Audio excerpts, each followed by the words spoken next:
Good afternoon. I'm not going to have you jump up and down or do anything like that at this point. When Sarah told me what time I would be talking this afternoon, I thought, that's after lunch and after another session.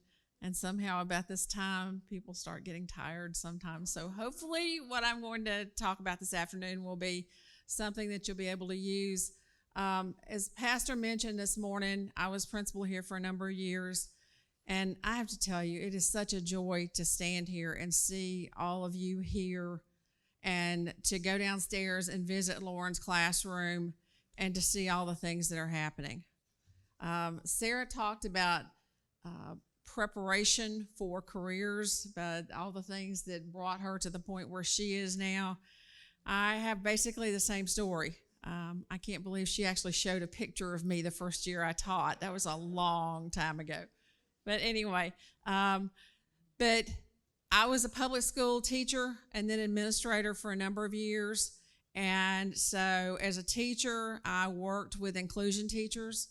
There were times when that was a little bit scary to me. I would be teaching an honors English class and one of our special ed teachers would approach me and say, I'd like for us to do this together. And we worked through lots of different things to make that work. And guys, when I'm talking about this, I'm talking about the early 80s now. I'm old, so that's been quite a while.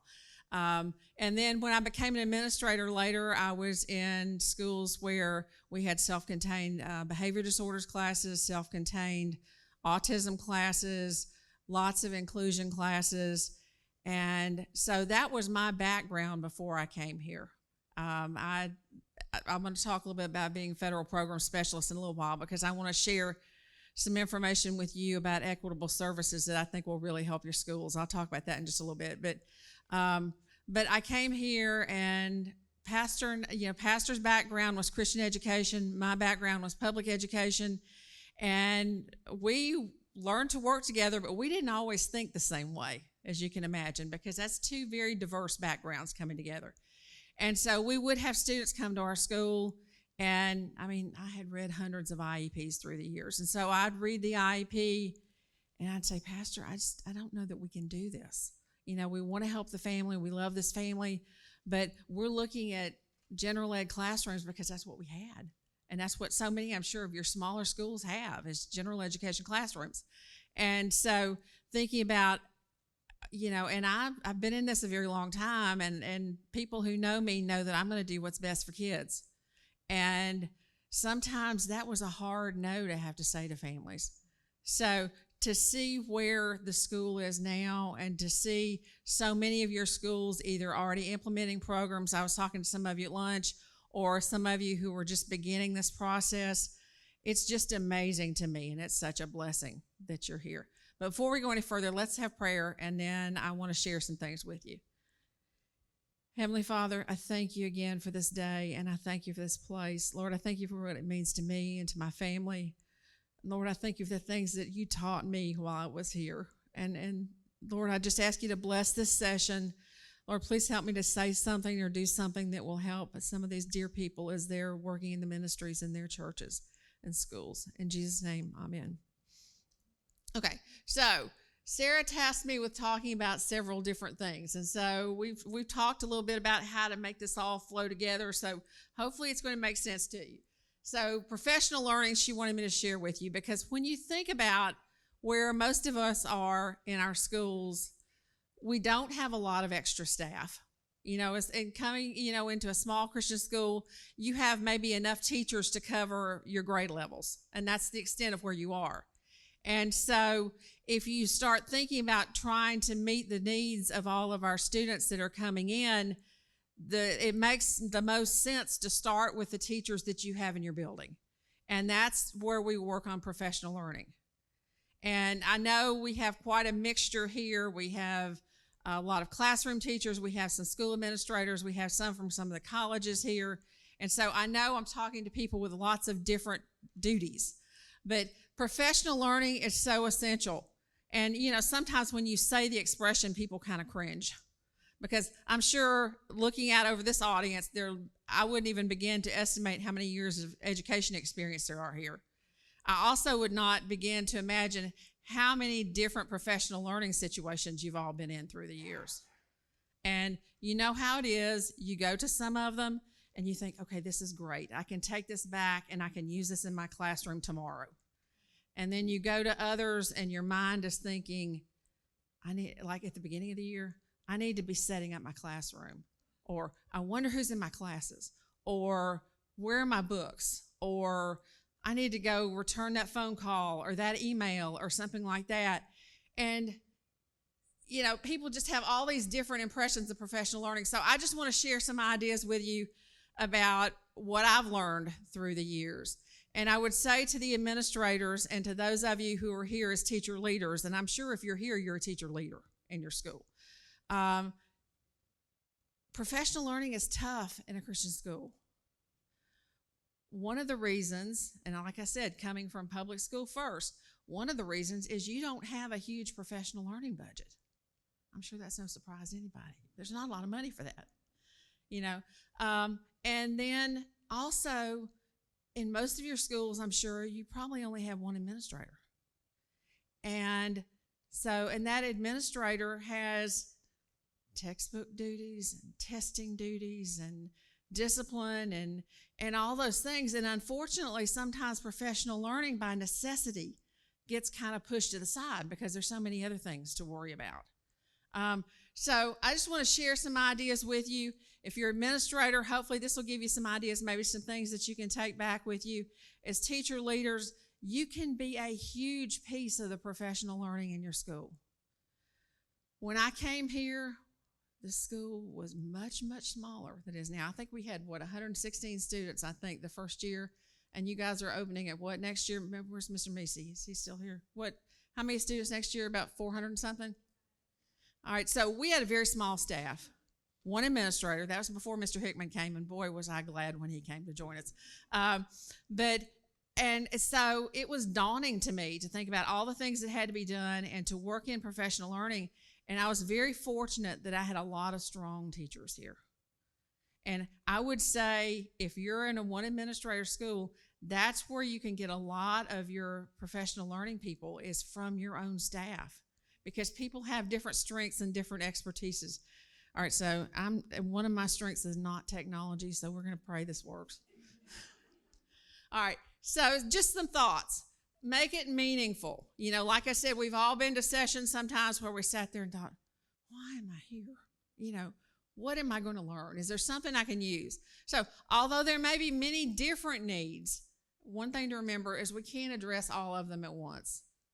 Professional learning should have a clear focus with an identified objective and an outcome.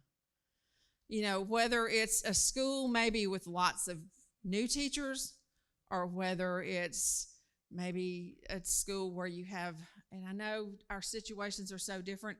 In some Christian schools, you don't always have a lot of staff that are trained to be teachers. Some of them came through Christian ministry programs, but they're not trained as teachers. And so you look at all the different needs and you think, well, I can't do all of this in a year. And so I always try to suggest to administrators to try to identify maybe one or two needs and try to focus on those. You know, small steps, as we've heard a couple of times today, and starting your program, small steps with professional learning as well. And I'm actually going to use the example of differentiation in a few minutes because I think that goes so well with what you've been talking about all day, because Lauren and Mrs. Smith and Sarah have all addressed differentiation in various forms already.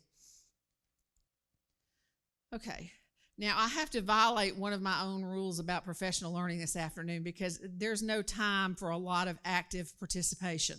You know, we try to do all kinds of different things. When you can have a day-long session or when you have a good amount of time, I always try to have the staff actively involved, have them doing something, have them discussing. You know, the next one is effective modeling. You know, think about the teaching practices that work well in your classroom. You should model those in professional learning. You know, and this is a really simple strategy, and you probably all use it in your classrooms, you know, the think, the pair, and the share. You know, and that works especially well with our special needs students sometimes because they're not the ones that are going to want to answer a question right away. But if they have a chance to think about it and then maybe to run their idea by the person next to them to see if it makes sense, then they'll be more open maybe to sharing it with the group. And that, just model effective strategies. Support engagement, discourse. You in professional learning sessions, you get a lot from just talking to other people who are there. Like I said, develop your teacher leaders. Strengthen the understanding of the content and the understanding of strategies. Session content should be tied to the needs of teachers and their classrooms. Teachers should be able to easily transfer what is learned outside of the classroom to instructional practice within their classrooms. Again, and I was very fortunate when I was in Forsyth County in Georgia as a public school administrator. That system was on the cutting edge for professional learning. And so I had the opportunity to hear lots of great learning leaders. And, I always would sit there and think, now, how can I take this back to my classroom? And that's what's so important with professional learning. So, and tying theory to practice, and so often, I'll say that again in a minute. Let me say that in a minute. Ways to identify teachers' staff development needs. So, for example, it's the beginning of the year. Where do I start? What does our staff need? I included in your packet, and in your packet is not in the order that I'm going through. I apologize. No, it's not Sarah's fault. It's my fault. I kind of shifted the order I was going to do things. But there is a staff development survey in your packet that I put together from 3 or 4 different surveys that I found, and I added some things. And it really would be a great tool when you're trying to figure out where to start with your staff, because, sometimes we don't know what teachers really need. And teachers want to do their best. They want to be strong in their content. They want to know lots of strategies, and they a lot of times can tell you in various ways what kind of professional learning they need. So take a little bit of time and look at that survey. Sarah also, I think, is making it accessible to you so that you can go in and edit it, because if you look at it, it's tailored to some pretty hefty staff development. And you may not be in a situation maybe at this time when you want to offer all those things to your staff, or there may be other things that you want to offer. But so you can kind of pick and choose from there. I tried to put in lots of different kinds of questions. So take that and maybe try it out with some of your staff. Have some of your teacher leaders look at it. And at least some things will surface that maybe are the greatest needs at the particular time. One of the things that we always did in the public school, and I did it while I was here as well, is at the end of the school year, when we'd have our end-of-year conferences, we would talk about professional learning. We'd talk a little bit about what we had done during the year, and also we'd talk about goals for the next year. A lot of school systems have what they call a professional appraisal cycle, and part of that is setting individual goals for teachers and then working out a plan. And I'm going to talk about some different kinds of opportunities for staff development in a few minutes where you could do something like that. And then, of course, whether you are a lead teacher or whether you're an administrator, as you're going through classrooms, as you're looking at the data, and we'll talk about that again in a minute as well, you'll start to see some things surface. Maybe teachers might need some help with effective questioning, or maybe some of them are struggling with helping students with text complexity. I can't talk this afternoon. In reading at the middle school or the high school level, something like that. Things will surface as you're walking through the classrooms. Okay.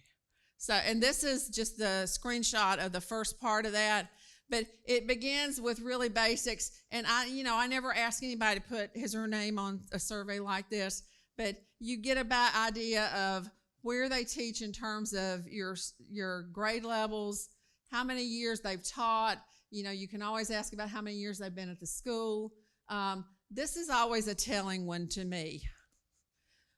In a typical school week, estimate the number of hours you spend on the following for school. And then you're supposed to write the number. So how many hours do you teach in a week? How many hours do you spend planning or preparing lessons? That's almost a scary question to ask sometimes, because sometimes you may not like the answer.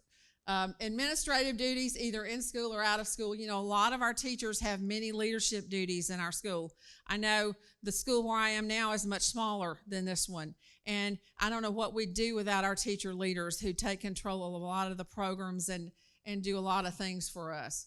But anyway, so there are lots of different questions there, and hopefully maybe you can adapt it as something that you might want to use at your school. Okay. This is just a snapshot of some things that I found or that I was aware of. Different ways to do professional learning, because it doesn't have to be that you spend $5,000 and bring in a trainer. I mean, how many of us could afford to do that? But you can certainly take advantage of conventions and the workshops.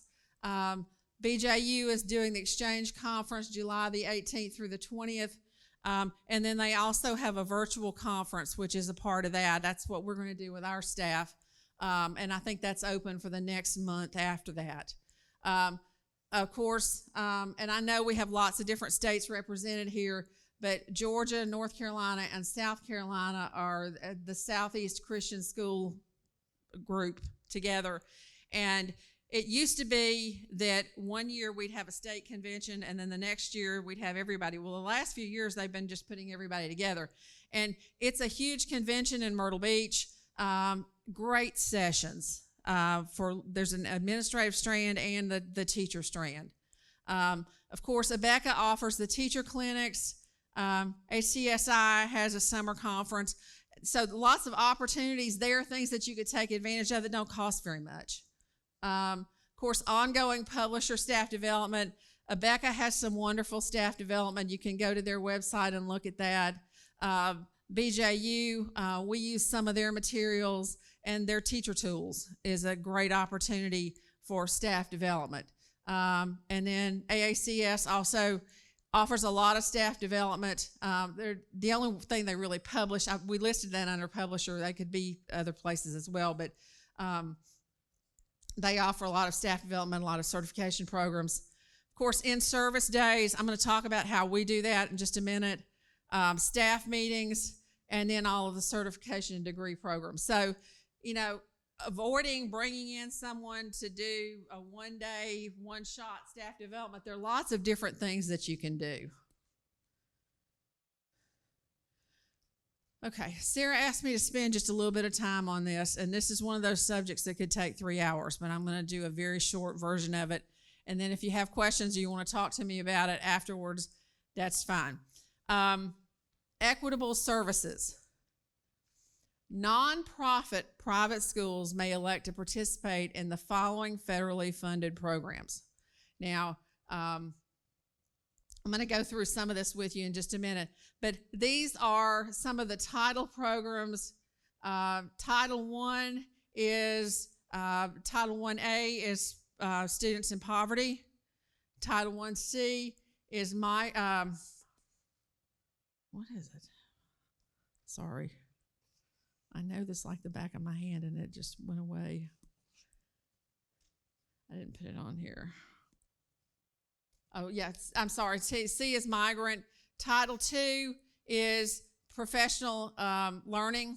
I'm going to talk about that one in particular. Title III, ELL students, or our English as second language students. Title IV, which is student support academic achievement. A lot of that is preparation for college.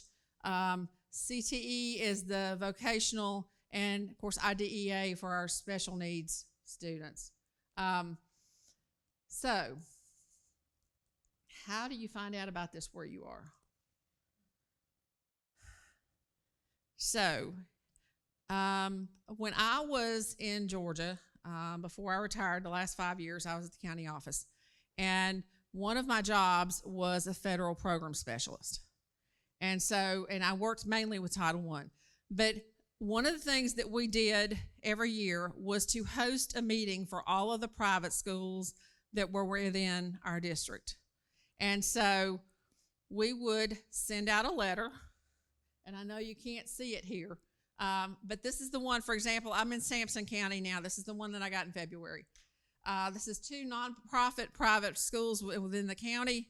Nonprofit private schools operating within Sampson County may elect to participate in the following federally funded programs for the 23-24 school year. And they listed those programs that I had on the slide. And they invited us to a meeting.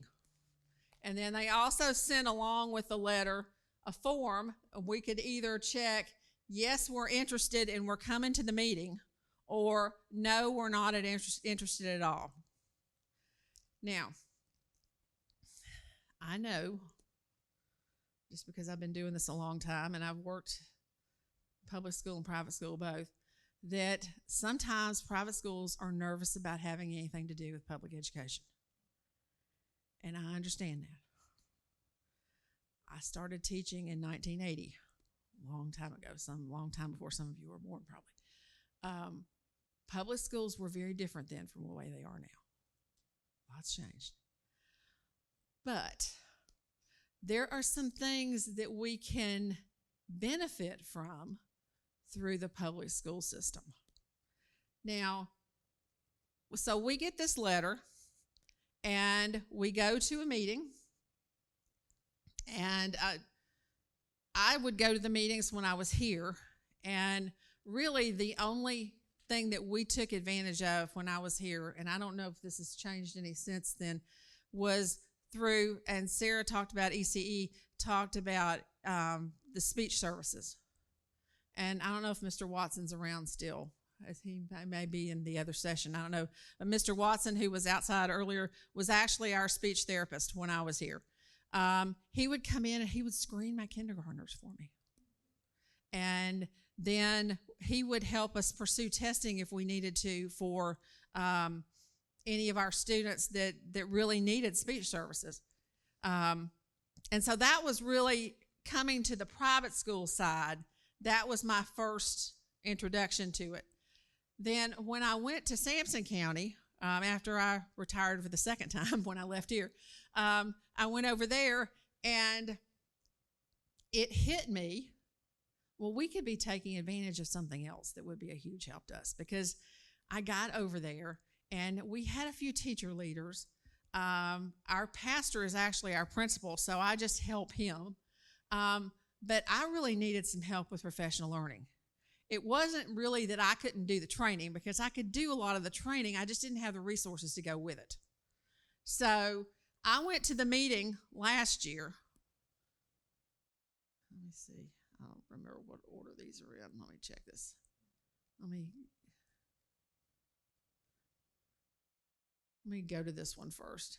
I went to the meeting and I talked to the person who's in charge of federal programs in Sampson County, and it happened to be their associate superintendent for curriculum instruction. And I said, what I really need help with is helping my teachers.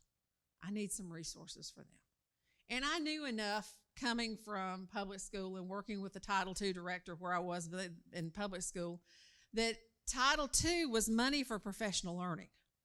And I said, we really would like to take advantage of that. So when we filled out the form at the meeting, I checked yes for Title II, that we were interested. So then we started to work through the process, and I'm going to go back now because I want to talk about all these services for just a minute. Okay, so we had the invitation. We go to the meeting. Now here's the story about equitable services. School district administrators help private school contacts understand how the parameters apply. There is all this federal money that comes through all these programs to the states and then to the school districts.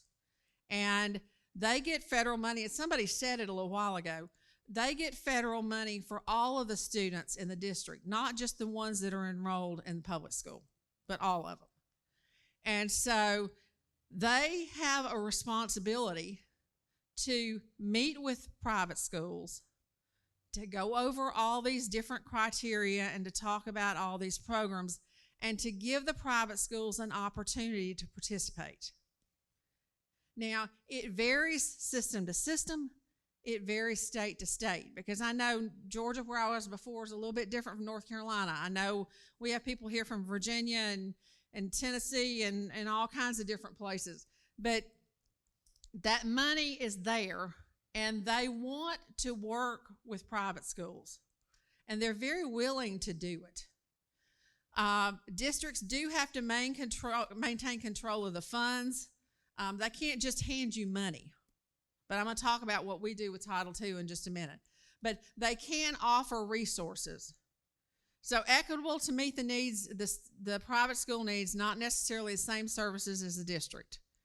They're supplemental. I mean, we still do everything we can in terms of professional learning, in terms of providing all the services that we can for our schools. Reasonable, and then everything that they do has to be secular. So, for example, I could not say,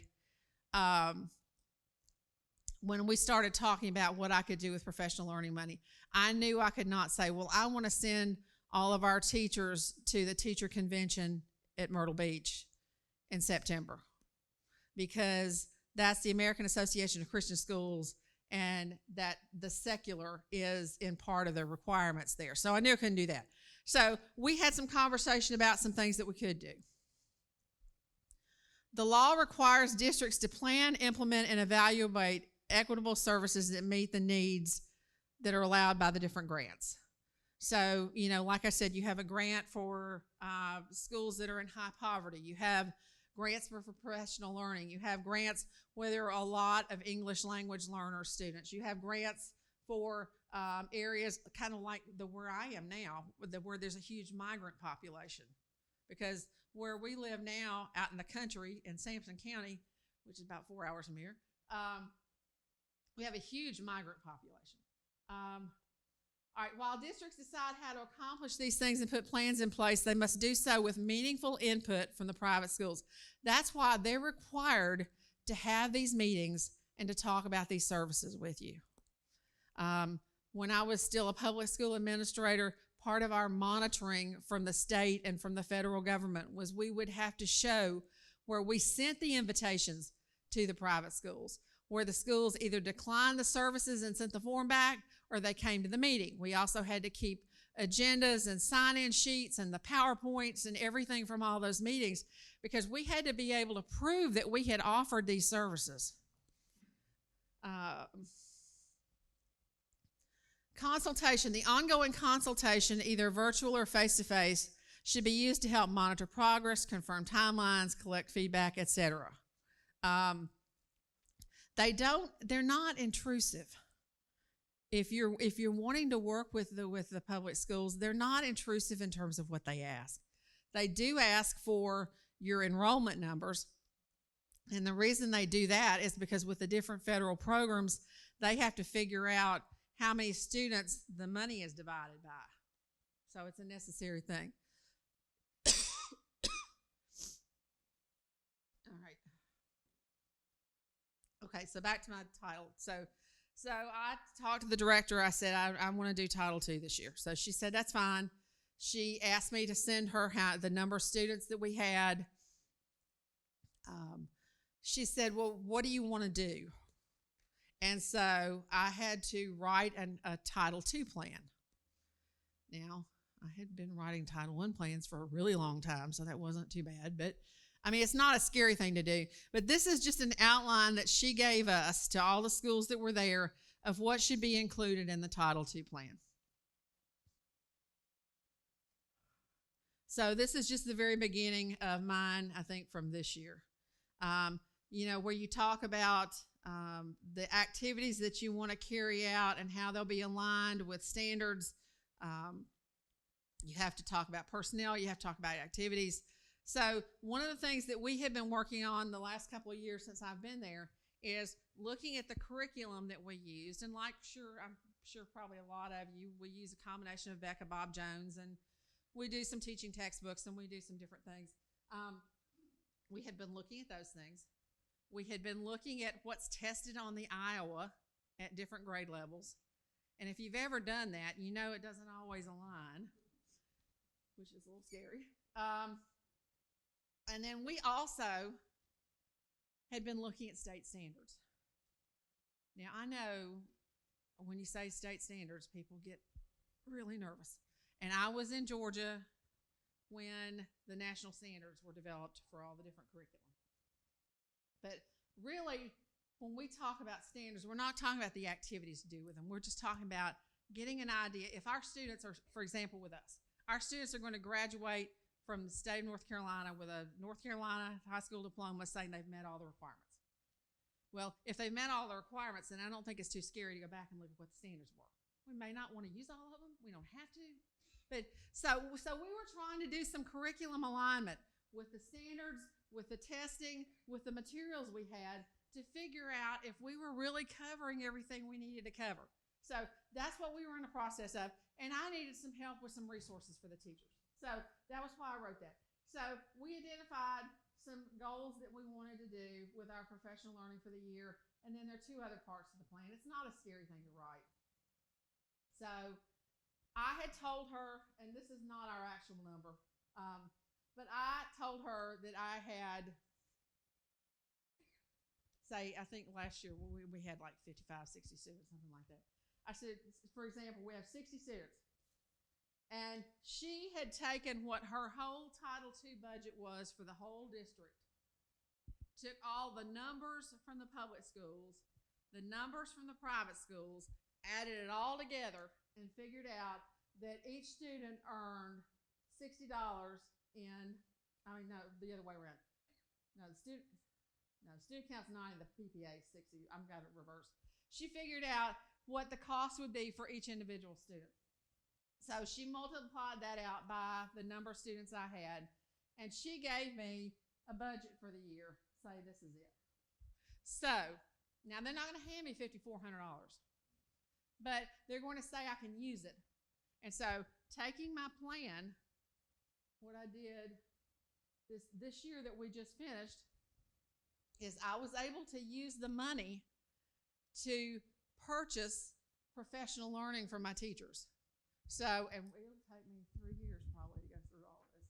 But what great teachers do differently is a wonderful book with, depending on which edition, with 17 or 19 strategies.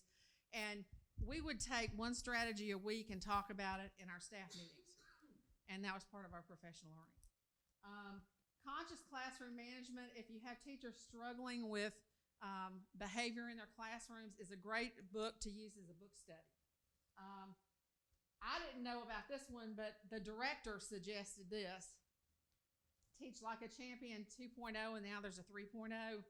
It's a great reference book for teaching strategies. Very hands-on. If this is happening in the classroom, this is a good solution for it. So anyway, what we did is we started working through these books. And like I said, it's going to take me a couple of years to go through all of them. But all I had to do in terms of working with school system is if I would say, for example, do chapter 3 of what great teachers do differently in my staff meeting, I would send her a sign-in sheet and an agenda and whatever notes we had done from the session, and that was it. And she needed that for her monitoring document, just to show that they were providing this service to us. So, and that's really what's involved with that. Now, you can use Title II funds for different things.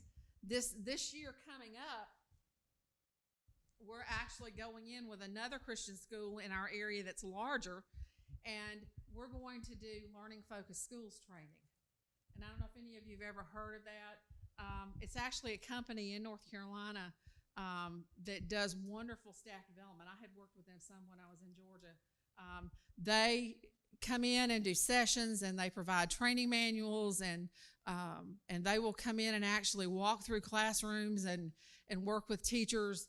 So anyway, so that's how we're using our money this year. But it's a great opportunity, and that the funds are out there. And if you are interested in something like that, I would say talk to the director, whoever handles federal programs in the area where you live, because they're very willing to help.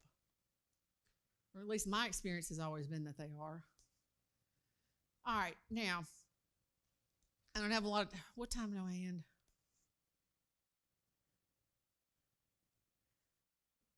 10, okay. All right. So here's an example. So suppose I gave this survey to my staff, and a lot of them needed help with differentiating instruction in their classroom. Now, especially with those of you that are just beginning these programs that you've been talking about all day today, this is really a good place to start, and it's a reasonable place to start. If you can't hire extra teachers to do pull-out or to come in for inclusion or to do self-contained, start with the teachers that you have and work with them on how to differentiate instruction in their classroom. Now, there are three pieces to this, and you have the handouts, and I'm obviously not going to have enough time to go through all of this, but when you talk about using data to differentiate instruction, the first big question is what type of data or what types of data can I collect? Well, I went through a couple of different books, and I also thought about some different things that we had done, and so I made a chart for you, and these are just some ideas of different kinds of data that you can collect on students.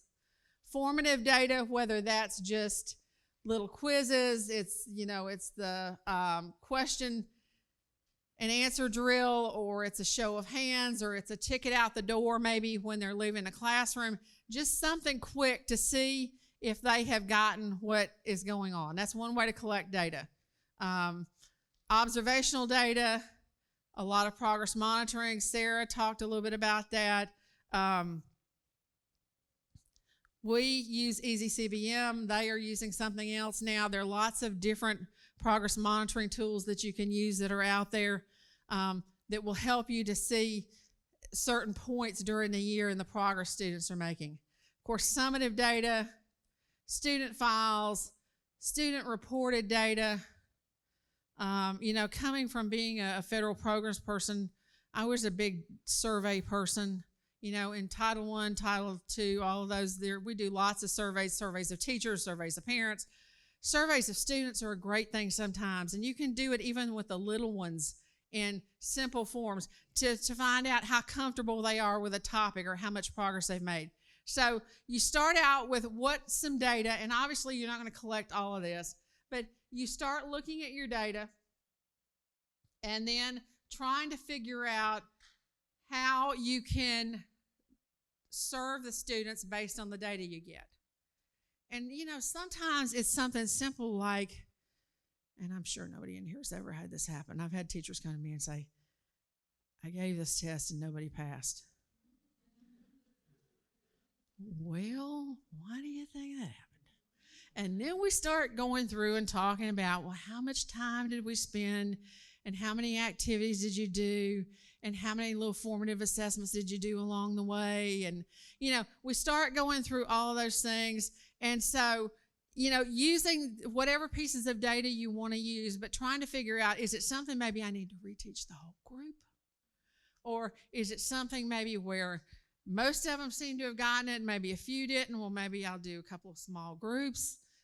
So you start thinking about how you're going to differentiate based on whatever data you use. We always begin the year with looking at our end-of-year group reports from the previous year on the Iowa, because I always make sure that teachers get the report for the group that just left them and also the group report for the group coming into them, and start looking at strengths and areas for improvement. And you can use those at the beginning of the year to figure out how you might need to differentiate.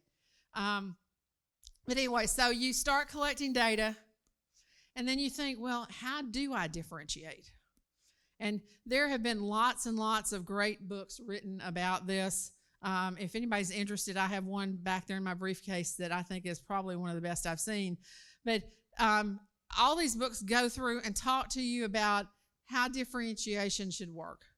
And some of you've already addressed this in some of these earlier sessions today. But one, in terms of content, we think about, say that everybody does the 20 spelling words a week, or the 20 vocabulary words a week, or the 20 whatever a week. Maybe there's some students that need 10 words a week. Are there some students that maybe need, and I remember we would make some accommodations sometimes, like if there were 20 words and they really wanted the student maybe who had some special needs to learn all of them? Okay, so on Wednesday we'll test the first 10, and on Friday we'll test the other 10. You know, and that's differentiating in terms of how you assess the content. But, you know, thinking about the level of difficulty, you know, like in English, sometimes when I would have varying abilities in classes and we were going to do some kind of an assignment reading a novel, I would very carefully direct them toward different novels that were actually at their reading level. And that made the content appropriate for them. So the content is what they need to learn. The process, the activities that you do along the way so that they master the content. You know, and part of process can be the way you evaluate them. You know, thinking about assessments. It can be simple things like maybe some of your struggling students on a vocabulary test might just have to match the words with the definitions. Whereas some of your other students might have to write a paragraph using all the words, or might write sentences using the words. You know, product, the end. I'll tell you a quick story. One of what started out as one of the scariest experiences I had teaching that became one of my favorites was when I was team teaching with the special needs, the inclusion teacher, and we got to Macbeth. I thought, oh my, how are we going to do this? Well, we did lots of study guides and lots of little quizzes, and we read aloud, and we listened, and we did all those things, and I always had this big end-of-year project. So we brainstormed and came up with all these ideas, and so some of my students would like go to somebody's house, and they would make up a skit from Macbeth and act it out. You know, I'd have some maybe that would build castles. And then I had some of the students that were Carol Pope's students in my class, and they came in the day the projects were due, and they had the most amazing drawings of characters from Macbeth. I mean, looked like professional. That was the most artistic kids I have ever seen. But, you know, and so differentiation doesn't have to be like, oh no, I've got to change everything I do. But it's just kind of thinking through what you're doing and coming through different ways to approach it, whether it's the content or whether it's how you assess. You know, and then learning environment is, of course, just really just making it safe for everybody depending on what's going on. Make it respect. So just a summary here, whole group needs, collecting, analyzing data, identifying patterns in the data, reteaching as you need. You know, like I said, if the whole class fails a test or whatever. Small group, you collect and analyze data. You see as you're looking at all those test scores, well, I've got like 10 here and 10 here and 10 here. So why don't I make groups and we'll work on some of these specifics of some of the things that some of them had problems with, or maybe, you know, some of them who've got it, give them something to accelerate. And then individualized instruction. And I know that's a little scary, and I meant to say this earlier, but differentiation, and remember this as you're working with your younger teachers, is a little scary. They may not spend that much time on it in college, depending on the program.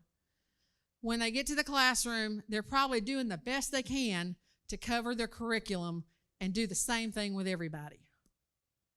And you know, and you think about it in really small Christian schools, sometimes you've got 2 grade levels together. So this teacher's trying to teach 3rd and 4th grade at the same time. And, oh yeah, and I'm also going to differentiate all these different things. But helping them to understand it doesn't have to be a separate thing, that it can just be a piece of what we're doing. Because it is a little scary. And then just my references. How am I doing? That's it, isn't it? Okay. I will be available afterwards if any of you have questions about special programs and want to ask, or I went through this really fast. Like I said, I was trying to figure out how to piece together everything they wanted me to do. But if you have any questions, I'll be happy to answer them. Thank you.